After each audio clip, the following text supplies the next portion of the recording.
رکھ رہا ہوں کہ جب وہ دور آئے گا پوری دنیا میں سوائے اسلام کے کچھ نہیں ہوگا۔ الحمدللہ الحنان المنان الذي خلق الانسان وعلمه البيان والصلاة والسلام على رسوله سيد الانس والجان وعلى آله واصحابه ذوي الخير والإحسان اما بعد فاعوذ بالله من الشيطان الرجيم بسم الله الرحمن الرحيم سبحان الذي أسرى بعبده ليلا من المسجد الحرام إلى المسجد الأقصى الذي باركنا حوله لنريه من آياتنا إنه هو السميع البصير صدق الله مولانا العظيم۔ بارگاہ رسالت معاب صلی اللہ علیہ وسلم میں درود پاک کا ہدیہ پیش کریں۔ اللہم صلی علی سیدنا و مولانا محمد معدن الجود والکرم وآلہ واصحابہ الکرام وابنہ الکریم وبارک وسلم صلاة دائمة سرمدا ابدا۔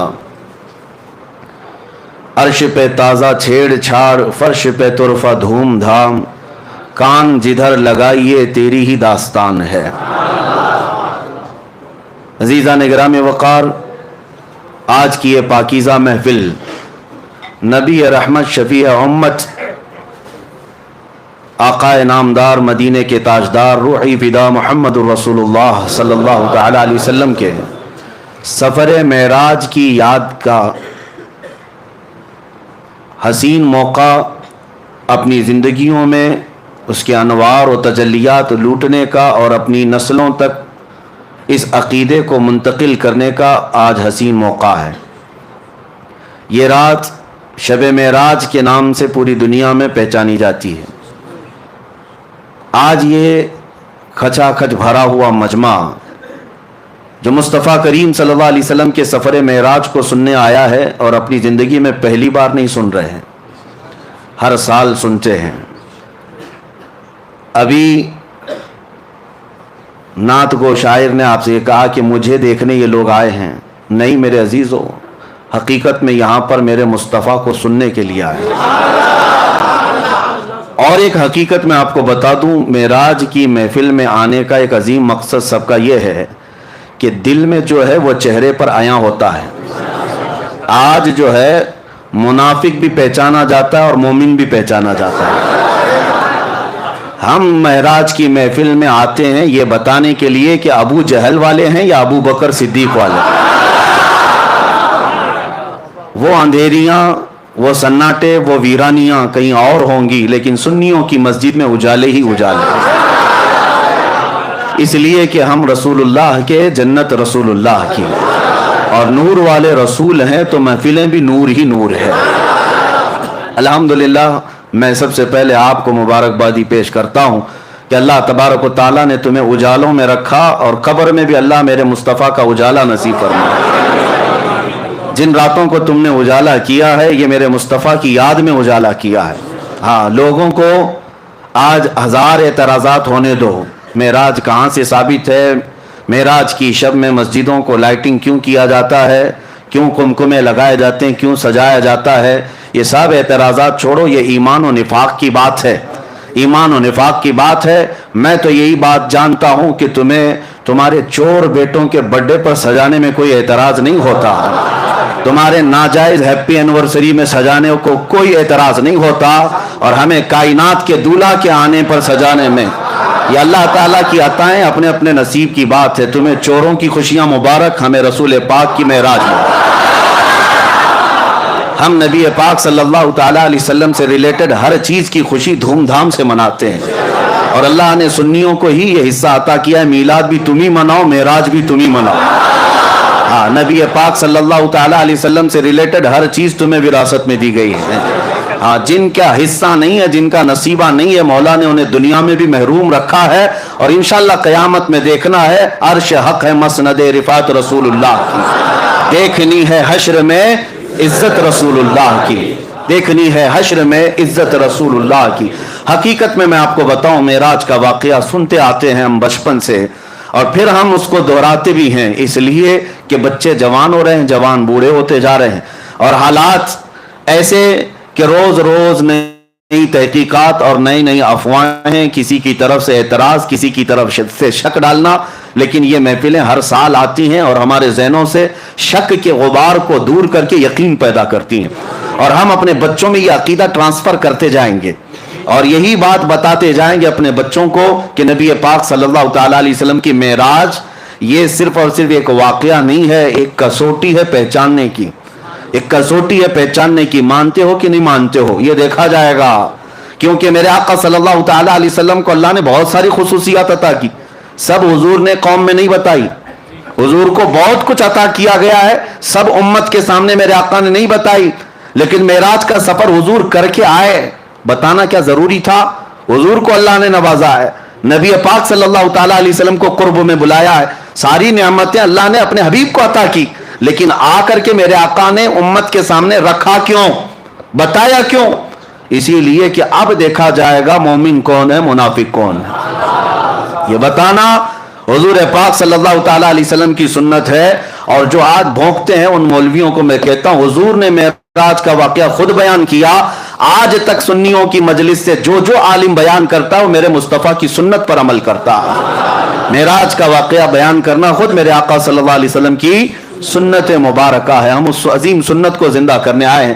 میرے عزیزوں، معراج کا سفر جو ہے وہ حقیقت میں ایک معجزہ ہے، وہ ایک معجزہ ہے۔ معجزہ کسے کہتے ہیں؟ یہاں پر بہت ساری مجھے آج بحث کرنی ہے علمی اعتبار سے، دلائل کی روشنی میں، لیکن اس سے پہلے مختصر انداز میں واقعہ معراج کو عرض کیے دیتا ہوں۔ معراج کا سفر پہلے سن لیتے ہیں اور اس پر آنے والے اعتراضات، چاہے وہ جدید ٹیکنالوجی کے دور میں سائنس کے اعتبار سے کوئی یا کسی بھی اپنی من گھڑت تعویلات کی بنیاد پر اعتراض کرتا ہے تو ہم اس کا شافی و کافی جواب رکھتے ہیں۔ الحمدللہ نبی پاک صلی اللہ تعالیٰ علیہ وسلم کے اعلان نبوت کے بعد مسلسل کفار و مشرکین کی طرف سے تکلیفیں بڑھتی جاتی تھیں، ہر دن ایک نیا فتنہ، ہر دن صحابہ کی آزمائش۔ نبی رحمت صلی اللہ تعالیٰ علیہ وسلم کو کس طرح کی اذیتیں دی گئی، بائیکاٹ کیا گیا، سوشل بائیکاٹ کیا گیا، نبی پاک صلی اللہ علیہ وسلم کے غلاموں کو مارا گیا، قتل کیا گیا، شہید کیا گیا، سب دیکھا۔ نبی پاک صلی اللہ تعالیٰ علیہ وسلم نے اعلان نبوت کے 10ویں سال کے بعد غمگین تھے، آپ کا قلب اطہر غمگین تھا۔ اللہ رب العزت نے یہی 26ویں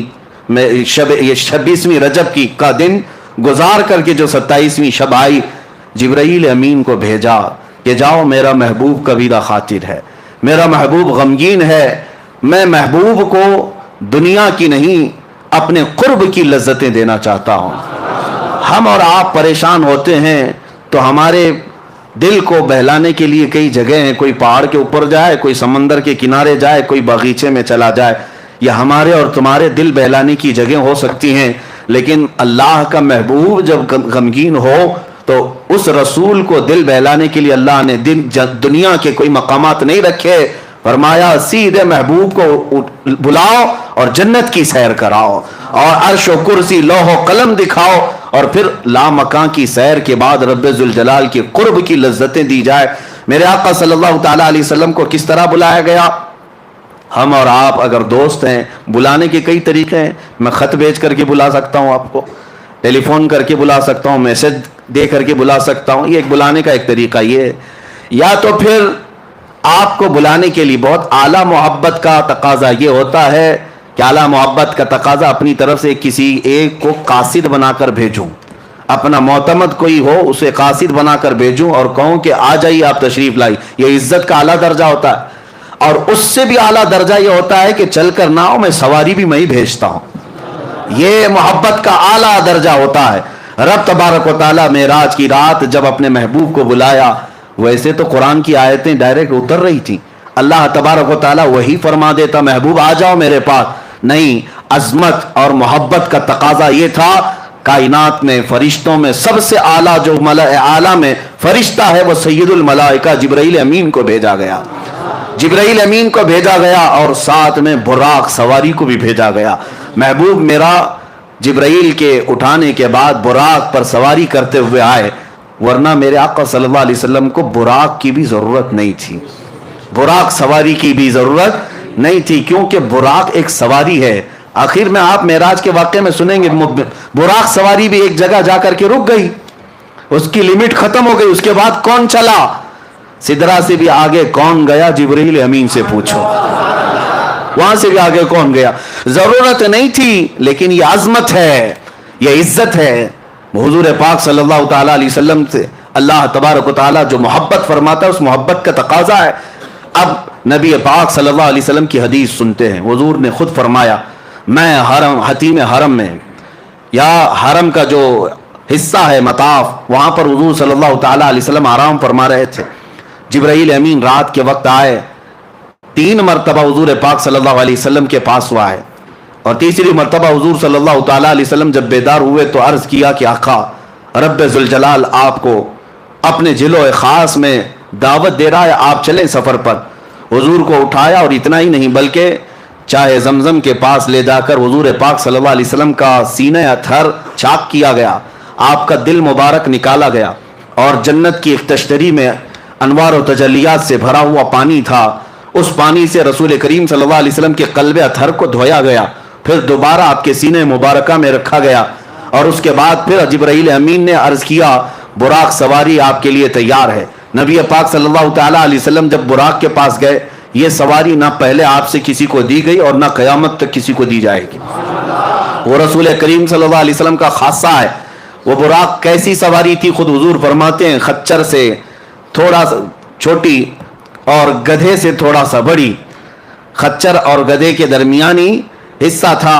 اور اس سواری پر جب حضور صلی اللہ علیہ وسلم تشریف لے جانے لگے، وہ شوق سے اچھل کود کرنے لگا. جبرائیل امین علیہ الصلوۃ والتسلیم نے ارشاد فرمایا براق تجھے معلوم نہیں سید الانبیاء تجھ پر سواری کر رہے ہیں. براق نے یہی کہا کہ اسی شوق میں اور اسی مست و شادمانی میں میں رقص کنا ہوں.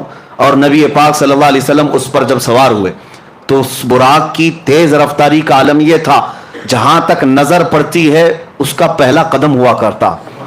اب وہ سواری سے میرے آقا صلی اللہ تعالی علیہ وسلم نکلے، اور آپ کے سفر کی جو پہلی منزل تھی وہ بیت المقدس. تقریباً مکہ مکرمہ سے بیت المقدس کا سفر 1400 کلومیٹر کے فاصلے پر ہوتا ہے. 1400 یا 1500 اس وقت کے میل کا حساب جو بتایا گیا ہے. عزیزان گرامی، جب رسول کریم صلی اللہ تعالی علیہ وسلم وہاں پر تشریف لے گئے، میں ایک ایک چیز پر آپ توجہ دیں. جبرائیل امین دروازے کے باہر کھڑے ہو گئے اور حضور صلی اللہ علیہ وسلم اپنی سواری سے اترے. حضور فرماتے ہیں بیت المقدس کا دروازہ کھلا ہوا تھا، باب محمد اس کو کہا گیا. باب محمد کھلا ہوا تھا. رات کے وقت، کتنی رات گزری یہ پتہ نہیں، لیکن رات کے وقت مسجد کا دروازہ کھلا ہوا تھا. باہر پتھر لگے ہوئے تھے. جبرائیل امین نے ایک پتھر میں اپنی انگلی سے سوراخ کیا اور براق سواری کے رسی کو وہاں پر باندھ دیا. جیسے گھوڑے کو باندھا جاتا ہے، وہاں آپ نے ایک سوراخ کیا اور اس سوراخ میں براق کے گلے سے جو رسی تھی اس رسی کو لگا دیا. اب رسول کریم صلی اللہ تعالی علیہ وسلم بیت المقدس میں اندر تشریف لائے تو دیکھا آدم علیہ السلام سے لے کر عیسیٰ علیہ السلام تک جتنے نبی تھے سب بستہ وہاں پر کھڑے تھے. سب کے سب وہاں پر کھڑے ہوئے تھے. اعلیٰ حضرت امام اہل سنت فاضل بریلوی فرماتے ہیں نماز اقصا میں تھا یہی سر، آیا ہو معنی اول و آخر، کہ صف بستہ پیچھے ہیں حاضر جو سلطنت آگے کر گئے تھے. سارے بادشاہ اپنے زمانے کے وہ انبیاء اکرام علیہ السلام تھے، لیکن آج وہ مقتدی بن کر کھڑے ہوئے تھے. سب سے آگے میرے آقا صلی اللہ تعالی علیہ وسلم مصلی امامت پر گئے اور ان تمام نبیوں کی میرے آقا نے امامت فرمائی. وہ کون سی نماز تھی؟ معراج کی شب حضور صلی اللہ علیہ وسلم نے جو انبیاء کو پڑھائی، یہ نماز امتیوں کی نمازوں کی طرح نہیں ہے، وہ نبیوں کے لیے خاص نماز تھی. اس جماعت کا امام بھی خاص تھا اور مقتدی بھی خاص تھے. اس نماز کے بعد ایسا ہی نہیں ہے کہ نماز ہو گئی، بلکہ اولو العزم جتنے انبیاء کرام مرسلین اعظام تھے ان سب نے حضور صلی اللہ تعالی علیہ وسلم کی تعریف میں قصیدے سنائے. حضرت ابراہیم علیہ السلام نے میرے آقا صلی اللہ علیہ وسلم کی تعریف سنائی، حضرت موسیٰ علیہ السلام نے تعریف سنائی، حضرت اسماعیل علیہ السلام نے تعریف سنائی. یعنی یہ بھی آپ دیکھیں محفل مصطفیٰ جب لگی ہوتی ہے، پہلے جو ہم نعتیں پڑھتے ہیں یا سنتے ہیں یہ انبیاء کی سنتیں ہیں، انبیاء اکرام کی سنتیں ہیں. حضور صلی اللہ تعالی علیہ وسلم کے قصیدے سنائے. پھر نبی پاک صلی اللہ تعالی علیہ وسلم بیت المقدس سے نکلتے ہیں. یہ سفر میں پورے معراج کے سفر کو 3 مرحلوں میں بتاتا ہوں. 3 مرحلے